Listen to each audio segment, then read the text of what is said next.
Hello friend, कैसे हैं आप लोग। आशा करता हूँ सब कोई ठीक होगा। आज बात करने वाले हैं दो स्टॉक के बारे में। अभी राधिका ज्वेलर्स काफ़ी चर्चा में बना हुआ है, काफ़ी ज़्यादा। अभी उसने अपने इन्वेस्टर को काफ़ी अच्छा मुनाफा दिया है पिछले एक महीने में, तो उसके बारे में हम पूरा डिटेल में बात करेंगे। उससे पहले आप हमारे चैनल पर अगर पहली बार विजिट कर रहे हैं तो लाइक एंड सब्सक्राइब ज़रूर कीजिएगा। आपको पता ही है बिना लाइक सब्सक्राइब के कुछ होने जाने वाला नहीं है। यूट्यूब का टर्म कंडीशन आपको पता है, तो इसीलिए आपसे रिक्वेस्ट है कि लाइक एंड सब्सक्राइब ज़रूर कीजिएगा। तो दोस्तों, आज हम बात करने वाले हैं राधिका ज्वेलर्स के बारे में।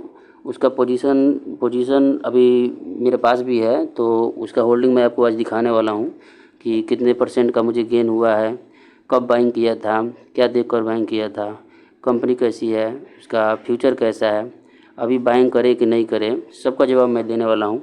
तो उससे पहले कि आगे बढ़ूँ राधिका ज्वेलर्स के बारे में चर्चा करें, तो उसी के तौर पे एक और कंपनी है मेरे पास जो कि सेम सेम उसके प्राइस पॉइंट पे भी ट्रेड कर रहा है। उसी के जैसा छोटा कंपनी स्मॉल कैप वो भी है, बशर्ते उसका उसका सेक्टर अलग है। तो उसी में से मैं उसी के विषय में बात करने वाला हूँ। चलिए दोस्तों, आज हम पहले ये नई जो कंपनी है उसके विषय में बात कर लेते हैं। अभी उसका मार्केट कैप देखिए 2600 करोड़ के आसपास है। करंट प्राइस चल रहा है उसका 90 के आसपास। अगर स्टॉक का पी देखा जाए तो कुछ खास नहीं है, 27 का ही है। मैं अधिकतर आपको वहीं शेयर डिसाइड बताता हूँ जिसका पी काफ़ी लो रहता है, आप तो देख ही चुके होंगे। इसका आर ओ देखा जाए तो 20 के आसपास है, जो कि बहुत अच्छा है। प्रमोटर होल्डिंग भी 50 के आसपास है। तो फंडामेंटली देखें तो यहाँ तक तो सब ठीक है। फिर आगे देखते हैं कि कैसा कंडीशन है इसका। अब इसके थोड़ा फाइनेंशियल कंडीशन के बारे में देख लेते हैं। देखिए इसका प्रॉफिट ग्रोथ कैसे बढ़ रहा है, सेल्स वगैरह कैसे बढ़ रहा है। 2 सालों में लगभग लगभग डबल सेल्स हो गया है। 581 करोड़ का था सेल्स जो 2022 में, वहीं 2024 के मार्च तक 1000 करोड़ को भी क्रॉस कर चुका है। प्रॉफिट की बात करें तो पिछले 2 साल पहले मात्र इसका 8 करोड़ के आसपास इसका प्रॉफिट था। फिर एक साल में 50 करोड़ के आसपास पहुंच गया। अभी के बात करें तो 85 के आसपास इसका प्रॉफिट बढ़ चुका है। और सबसे अच्छी बात देखिए यहाँ पे इनका डेप्ट जो कि 2 साल पहले 175 करोड़ का था, फिर 158 करोड़ का हो गया। अभी देखें तो मात्र 101 करोड़ का, यानी कि 100 करोड़ का आप इसको बोल सकते हैं। तो सेल्स इंक्रीज़ कर रहा है। बाकी देखें तो प्रॉफिट भी इनका इंक्रीज कर रहा है। और वहीं इनका डेप्ट देखें तो डेप्ट दिन पर दिन कम होते जा रहा है। 175 करोड़ से अब 100 करोड़ के आसपास इनका डेप्ट रह गया है। अभी यहाँ पे इनका फाइनेंशियल कंडीशन एक बार और ध्यान से थोड़ा देखें तो ईयर ऑन ईयर देखिए सेल्स 52% के आसपास से बढ़ा हुआ है। नेट प्रॉफिट भी 74% के आसपास बढ़ा हुआ है। अब थोड़ी इनके क्लाइंट देख लेते हैं कि क्लाइंट बेस इसका कैसा है। अगर इसके प्रोडक्ट की बात करें तो मेनली ये वायर बनाता है, रोप बनाता है, ऑप्टिकल फाइबर बनाता है। तो रेलवे में भी इस्तेमाल होने वाली जो रोप हैं, या फिर अभी कम्युनिकेशन में देखा जाए टेलीकॉम सेक्टर में जो आपका ऑप्टिकल फाइबर होता है, 5G हो गया या 6G हो गया, जिसमें इस्तेमाल किया जाता है, वो ऑप्टिकल फाइबर ये कंपनी बनाती है। और इसका प्रेजेंस देखा जाए तो इसका प्रेजेंस और इसका ओवरऑल रेवेन्यू देखा जाए कहाँ कहाँ से आता है, तो मेजरली तो इसका 70% रेवेन्यू अपने इंडिया से ही आता है। बाकी 30% ये अपना प्रोडक्ट है जो कि एक्सपोर्ट करके अपने प्रॉफिट करते हैं। दोस्तों, इतनी छोटी कंपनी होने के बावजूद देखिए इनके क्लाइंट कितने बड़े बड़े क्लाइंट हैं इनके। इंडियन रेलवे इनका क्लाइंट है, BSS है, BSNL है, लार्जन एंड टूब्रो हो गया, या फिर देखिए कितने बड़े बड़े नाम है इसमें। इसरो का भी नाम आता है, इंडियन ऑयल का नाम आता है। इसके अलावा देख लेते हैं दोस्त, तो आपका ये भेल का भी ये क्लाइंट है। टाटा स्कूल को भी अपना प्रोडक्ट देती है। NTPC इसका क्लाइंट है। तो देखिए कभी मात्र 3000 करोड़ के आसपास इसका मार्केट कैप है, लेकिन इतने बड़े बड़े क्लाइंट है इसके पास, यानी कि प्रोडक्ट में इसके ज़रूर ज़रूर कोई अच्छी बात होगी तभी इतने बड़े बड़े क्लाइंट इसके पास है और सबको ये एक साथ मैनेज कर पा रही है। अगर इनके शेयर होल्डिंग पैटर्न की बात करें तो प्रमोटर के पास लगभग अभी भी 50% के आसपास इनका स्टेक स्टेक पड़ा हुआ है। वहीं FIIs के पास देखें तो धीरे धीरे वो अपना, अभी देखिए सितंबर 2023 तक उनके पास मात्र 1% से कम उनके पास होल्डिंग पड़ा हुआ था। यहाँ देखिए सितंबर 2023 में, लेकिन अगले क्वार्टर में उन्होंने अपना बढ़ा लिया था और 7% के आसपास उसके पास से कंटिन्यू कर रहे इसमें बने हुए हैं। तो फ्यूचरिस्टिक कंपनी है, छोटी कंपनी है, इसी में तो पैसा बनेगा। अभी जो राधिका ज्वेलर्स का हम बात कर रहे थे, तो राधिका ज्वेलर्स भी तो अभी स्मॉल कंपनी कैब कंपनी थी और ऐसे ही तो काम वो भी कर रही है। तो आप बोल सकते हैं कि राधिका ज्वेलर्स के तौर पे ये भी कंपनी है, तो इसको अगर चाहें तो आप देख सकते हैं। अब इसका हम थोड़ा चार्ट वगैरह का बात कर लेते हैं। तो दोस्तों, कंपनी का चार्ट देखने से पहले सबसे पहले उसका नाम देख लेते हैं। पारा केबल्स उसका नाम है। अभी आपका डिस्प्ले के ऊपर आप देख सकते हैं पारा केबल। अभी 90 के आसपास इसका प्राइस चल रहा है। छोटी कंपनी है, छोटा प्राइस भी है, सब कुछ ठीक है। तो चलिए इसका चार्ट के बारे में हम देख लेते हैं कि चार्ट अभी कैसा बना हुआ है। तो दोस्तों, आपके सामने पारा केबल का वीकली चार्ट ओपन हो चुका है। अभी यहाँ से सपोर्ट लेके ऊपर जाने की कोशिश कर रहा है। थोड़ा सा नीचे निकल गया अपने बॉटम से ऊपर, लेकिन खैर कोई बात नहीं। अभी भी अपने हाई से देखा जाए तो 20% के डिस्काउंट भी अवेलेबल है। अगर इस अपने हाई को क्रॉस करता है आने वाले कुछ दिनों में, तब तो आपको फिर भी, अगर आप यहाँ एंट्री बनाते हैं तो आपको 30% का गेन मिलने वाला है।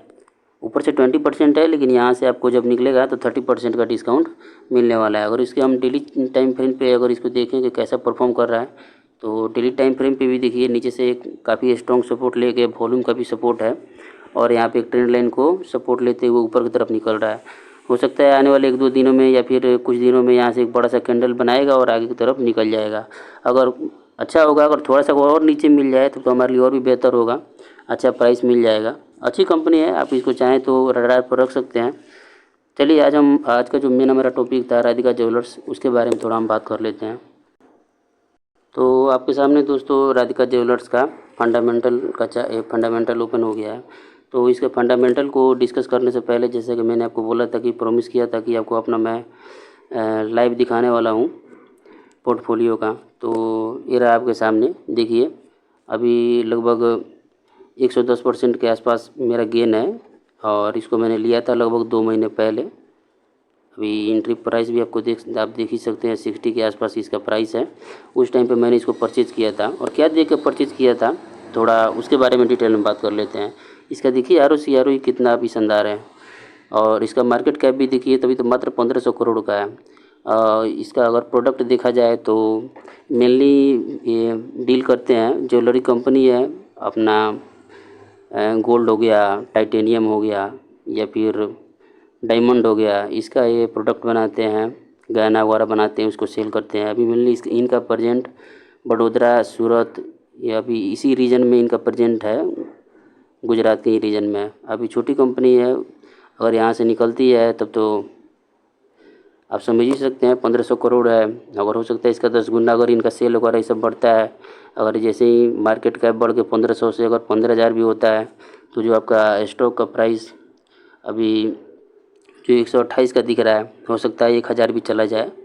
तो डिपेंड करता है इनके काम के ऊपर, परफॉर्मेंस के ऊपर। तो इनके थोड़ा सा हम प्रोडक्ट देख लेते हैं कि कौन कौन सा प्रोडक्ट बनाते हैं। इनके प्रोडक्ट को देखने से पहले थोड़ा इनके हम सेल्स वगैरह को भी देख लेते हैं। देखिए इनका सेल्स का कंपाउंड ग्रोथ है, लास्ट 5 ईयर में इन्होंने 26% के हिसाब से इनका सेल्स ग्रोथ किया है। वहीं प्रॉफिट ग्रोथ देखें तो जब से कंपनी बनी है, अभी इसको बने हुए 5 साल ही हुए हैं, तब से लेकर अब तक इसका प्रॉफिट का ग्रोथ देखिए और हमेशा डबल डिजिट में ही रहा है, कम नहीं हुआ है। और प्रॉफिट और सेल्स के कंपैरिजन में देखें तो इनका स्टॉक का CAGR है वो लगभग ट्रिपल डिजिट में है, या बोल सकते हैं आप इसके कि डबल के साथ में प्रॉफिट और सेल्स के डबल के हिसाब से इनका स्टॉक का CAGR बढ़ रहा है। और रिटर्न ऑन इक्विटी भी देखिए कितना शानदार है। यही सब देख के मैंने कंपनी को बाइंग भी किया था। शेयर होल्डिंग पैटर्न की बात करें तो देखिए 63 के आसपास इनका प्रमोटर का स्टेक है और FII का तो कुछ खास नहीं है, इसमें स्टेक बहुत कम ही है, तो इससे कोई हमें दिक्कत नहीं है। कंपनी जब प्रॉफिट कर रही है, हो सकता है उनके पास भी लिमिटेशन में पैसा है, कहाँ पैसा लगाए बेचारे, लेकिन कोई बात नहीं, अच्छी कंपनी है। राधिका ज्वेलर्स का एक कुछ प्रोडक्ट है जो मैडम पहन के खड़ी हुई हैं, देख रहे हैं, गहना या फिर ये हाथ में भी देखिए या फिर उंगली में देखिए। अभी तो आप सोच रहे हैं कि मैडम कहाँ से आ गई बीच में, लेकिन यही तो हैं जो कि हमारे कंपनी का प्रोडक्ट सेल करवाती हैं, प्रमोट करती हैं। देखिए ये शायद डायमंड ज्वेलरी है, कितना शानदार शानदार ये पहन के बैठी हुई है मैडम। इनको थैंक यू बोलना चाहिए कि इनकी वजह से हमारा प्रोडक्ट भी सेल हो रहा है, जिसकी वजह से हमें भी मुनाफा हो रहा है। अब आगे की बात करते हैं दोस्त कि अभी चार्ट वगैरह कैसे है, क्या हमें बाइंग करना चाहिए कि नहीं करना चाहिए, इसके ऊपर थोड़ा हम डिटेल में बात कर लेते हैं। तो ये राधिका ज्वेलर्स का फाइनेंशियल कंडीशन है। तो देखिए आपके सामने है, सेल्स 137 करोड़ का था 2 साल पहले, 233 अभी 300 के भी क्रॉस कर चुका है। यानी पिछले 2 सालों में बोलिए तो आप लगभग इनका ट्रिपल डिजिट में ग्रोथ हुआ है। यहाँ देखिए, यहाँ पे थोड़ा आपको डिसअपॉइंटिंग करने वाला है। जब मैंने एंट्री किया था तो उस टाइम पे इसका रिज़ल्ट अच्छा हुआ था पिछले क्वार्टर में, लेकिन अब की बार क्वार्टर में इसका मार्च और जून में देखें तो उसमें इसका क्वार्टर में रिज़ल्ट आने से पहले ही मैंने एंट्री बना लिया था। उसके बाद इसका रिज़ल्ट आया जो कि कुछ खास नहीं था, लेकिन खैर कोई बात नहीं, होता है, इन्फ्लेशन है या फिर बहुत सारी बातें हैं, तो कभी कभी इनका सीजनली काम भी चलता है। तो अभी तो इनका सेल बढ़ेगा, अभी फेस्टिवल सीज़न अब चलने वाला है तो इसमें इनका सेल एकदम से बढ़ने वाला है। उसी को देख कर तो शायद प्राइस का भी इतना ऊपर की तरफ निकल भी रहा है। और प्राइस के ऊपर जाने का भी एक और चीज़ है कि बीच में जब यहाँ पे नई गवर्नमेंट बनी और उसके बाद बजट पेश हुआ तो उसमें से शायद स्टाम्प ड्यूटी या कुछ ऐसे ही कुछ गोल्ड के ऊपर से हटाया गया था, जिससे इनका टैक्स वगैरह काफ़ी बच गया था। तो वो भी मेन रीज़न हो सकता है स्टॉक के ऊपर जाने का। खैर कंपनी कमाई तो कर ही रही है। अब आई की बात कर लेते हैं कि हमें पोजीशन बनाना चाहिए कि नहीं बनाना चाहिए।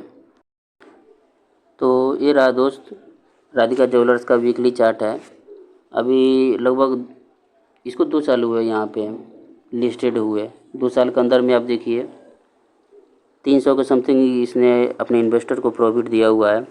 मैं अपनी बात करूँ तो मैंने जब यहाँ से थोड़ा सा अपसाइड जाके थोड़ा सा डाउनसाइड निकला हुआ था तो यहाँ पे मैंने एंट्री बनाया हुआ था 60 के प्राइस पे।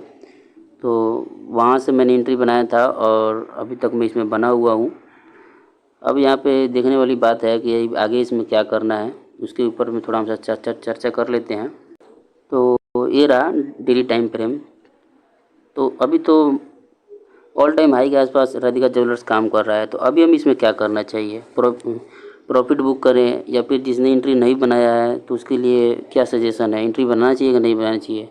खैर मुझे तो लगता है कि अगर मैं जैसे अपने चार्ट को देखता हूँ या फिर मेरा जो ये स्टाइल है इन्वेस्टमेंट का, तो उस हिसाब से मैं अपना अगर आपको सजेशन दूँ तो इतने हाई पर तो मैं कभी बाई नहीं करता हूँ। मैं हमेशा सोचता हूँ कि मार्केट थोड़ा कंसोलिडेट किया हो, प्रॉफिट अच्छा हो। जैसे यहाँ पे देखिए जब मैंने यही सब देख के एंट्री बनाया हुआ था, ये एक एक दिन का छोटा छोटा कैंडल है, इसमें तो अभी छोटा छोटा दिख रहा है, लेकिन अगर वीकली देखिएगा तो लगभग 15-16 वीक ये साइडवेज था कंपनी।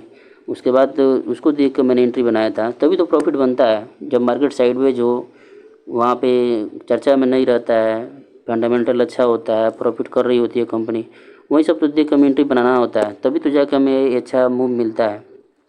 अब आप जब ये चर्चा में आ चुका है, चारों तरफ इसी की चर्चा हो रही है, अब यहाँ पे आप अगर आप टॉप पे बाई करते हैं, क्या पता कल थोड़ा सा उसके बाद ये रिट्रेसमेंट दिखाए। तो खैर हम लोग तो सोचते हैं कि अच्छी कंपनी है, बाइंग कर लूँगा, होल्ड भी कर लूँगा, लेकिन होता क्या है ना कि बोलने के लिए तो सब कोई बोलता है कि मैं बाइंग कर लूँगा, होल्ड भी कर लूँगा, लेकिन जब जब एक एक दिन ये ऊपर नीचे करते हुए आपको प्रॉफिट नहीं दिखाएगा, पोर्टफोलियो में साइडवेज हो जाएगा, फिर थोड़ा सा नीचे आएगा, फिर ऊपर, फिर नीचे, जैसे यहाँ पे हुआ। मान लीजिए यहाँ पे किसी ने बाइंग किया होगा अप्रैल के महीने में, तो अप्रैल के महीने में देखिए ये पूरे 1 महीना, 2 महीना, 3 महीना, लगभग 4 महीना हुआ था, तब जाके वो अपने कॉस्ट टू कॉस्ट पे पहुंचा होगा। तो 4 महीना ये पेशेंस रखना कि मार्केट कभी एक दिन ऊपर जाता है, एक दिन नीचे आता है, कभी बराबर, कभी साइडवेज, कभी थोड़ा सा प्रॉफिट दिखाता है, फिर 5 दिन के बाद फिर से वहीं पे चला आता है। तो ये सब झेलना थोड़ा मुश्किल होता है। तो इस टाइम पे अगर आप सोच रहे हैं कि ऊपर में बाइंग कर लेता हूँ कि कोई बात नहीं मैं होल्ड कर लूँगा, तो सोचने वाली बात होती है, सबसे नहीं हो पाता है, मुझसे तो और भी स्पेशली नहीं हो पाता है। तो मैं तो प्रेफर करता हूँ कि थोड़ा सा जब भी डिस्काउंट में मिले, या फिर अपने चैनल पे मैंने जितना भी वीडियो बनाया हुआ है तो अगर सबको देखिएगा तो सब आपको डिस्काउंट में ही मिलेगा। तो मेरा तो अभी रहेगा कि इसमें बाइंग नहीं करना चाहिए।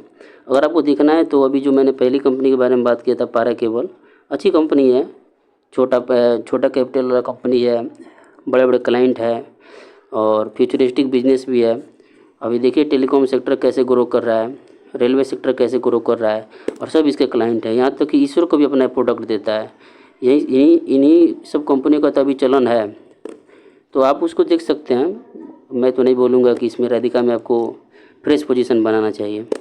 तो चलिए दोस्तों, अगर आपको वीडियो पसंद पड़ा हो, अच्छा लगा हो, तो लाइक एंड सब्सक्राइब ज़रूर कीजिएगा। आज के लिए इतना ही दोस्तों, धन्यवाद।